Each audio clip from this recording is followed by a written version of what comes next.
France, il y a beaucoup de dissidents. Il y a des dizaines et des dizaines de dissidents qui vont contre l'investiture de NUPES ou contre l'investiture de Ensemble. Mais il se trouve que finalement, apparemment, je suis le seul dissident. Au départ, je peux vous dire que ça me stressait un peu quand même. D'écouter d'allumer la radio le matin et d'entendre qu'on se demandait comment j'allais réagir à mon exclusion. Mais, du coup, qu'est-ce qui se passe? Soudain, je me suis transformé en symbole. D'abord, je suis le macroniste qui dit non à Macron.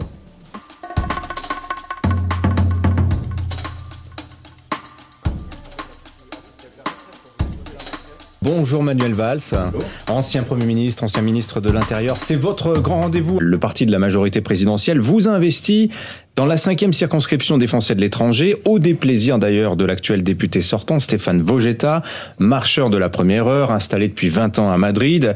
Il a pris la décision de résister, de se maintenir face à vous. Avez-vous un message peut-être à lui adresser, Manuel Valls? Non, chacun est libre. Moi, je suis investi par la majorité présidentielle.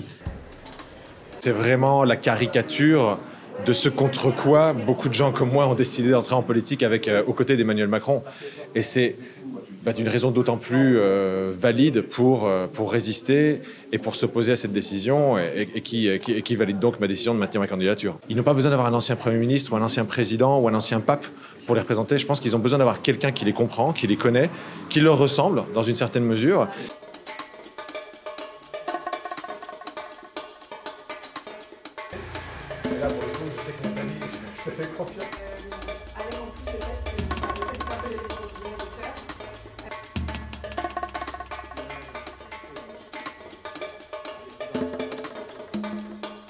Donc à ce moment-là, j'ai Stanislas Guérini qui m'a appelé et il a essayé de m'expliquer sans grand succès, mais il n'a pas essayé très fort non plus.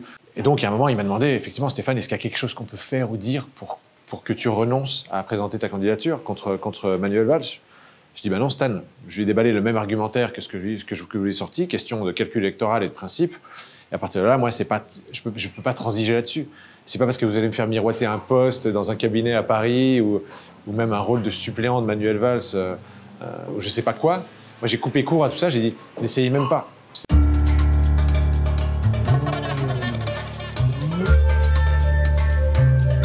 C'est très injuste, très injuste. Et là, je suis restée médusée parce que je ne le savais pas. Donc j'ai vu effectivement que M. Valls s'est présenté. Quand j'ai vu ça, j'ai appelé mes enfants, surtout Frédéric, mon jeune fils, et j'ai dit, Fred, il y a Valls qui se présente. Il me dit, c'est pas possible. J'ai dit, oui, il faut qu'on aille voter. C'est une erreur de la part d'En Marche. Surtout à Barcelone, on a quand même une encore plus mauvaise image du retournement de veste, sachant qu'il est parti il s'est fait élire et il est parti au bout de 2 ans.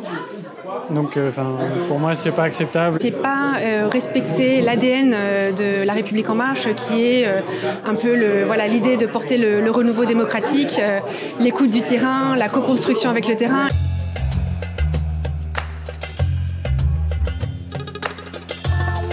Monsieur le député, bonjour et merci pour ces informations. Je suis hostile au parachutage, surtout celui d'un vieux cheval de retour. Bonjour Stéphane. Tout d'abord, tu as mon soutien. Les parachutages sont un pan de la politique qui ne me plaît absolument pas, et s'agissant de Manuel Valls, encore moins. Monsieur Vojetta, je vous confirme que Valls est bien la pire chose qui puisse nous arriver. On ne peut qu'être déçu avec cette annonce. Je touche du doigt maintenant avec tous ces messages la réalité sur le terrain auprès des électeurs, parce que là, ce sont des électeurs qui m'écrivent. C'est pas les réseaux sociaux. Ce sont des mails que je reçois, ce sont des messages WhatsApp que je reçois de mes électeurs et qui me disent vraiment, qui me confirment que sur le terrain, il y a vraiment une incompréhension de cette décision.